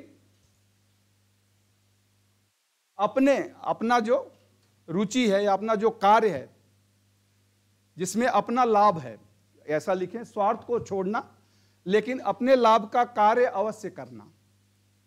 दोनों में फर्क है, self interest and selfishness. Self interest and selfishness, अपने लाभ का कार्य अवश्य करना, यानी आप ऐसा कार्य कर रहे हैं जिसमें दूसरों को नुकसान हो रहा है तो सेल्फिशनेस होगा, लेकिन आप ऐसा कार्य कर रहे हैं जिसमें दूसरों का नुकसान ना हो लेकिन आपका फायदा हो, तो उसे हम सेल्फ इंटरेस्ट कहते हैं। तो सेल्फ इंटरेस्ट और सेल्फिशनेस एक लीडर में होना चाहिए। उससे देखना है कि जो मैं कार्य कर रहा हूं ये तो सेल्फिश कैटेगरी में है कि सेल्फनेस कैटेगरी में। एक्सेलेंट, अगला पॉइंट आप लिख लें, एक्सेलेंट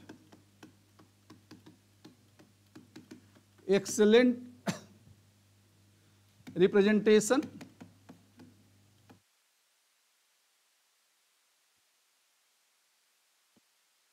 ऑफ ऑर्गेनाइजेशन।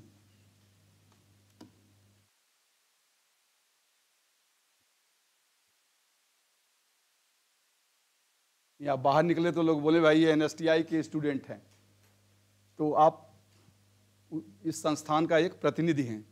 तो वही है कि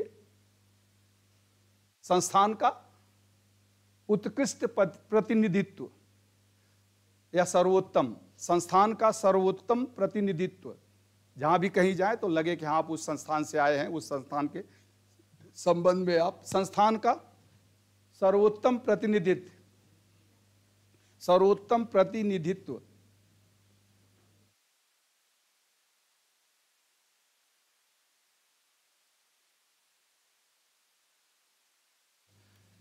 has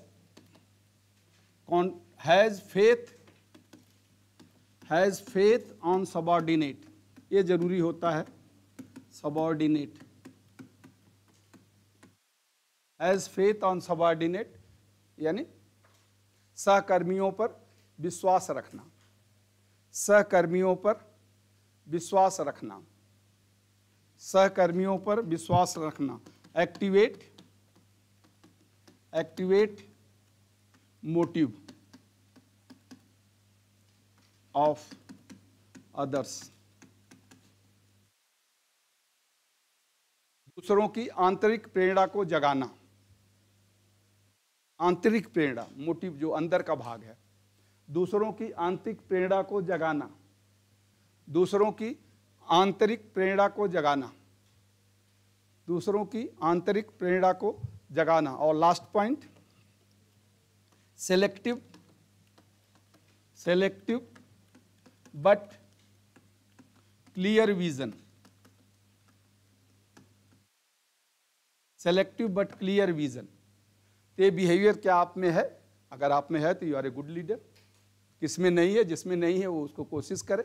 selective but clear vision यानी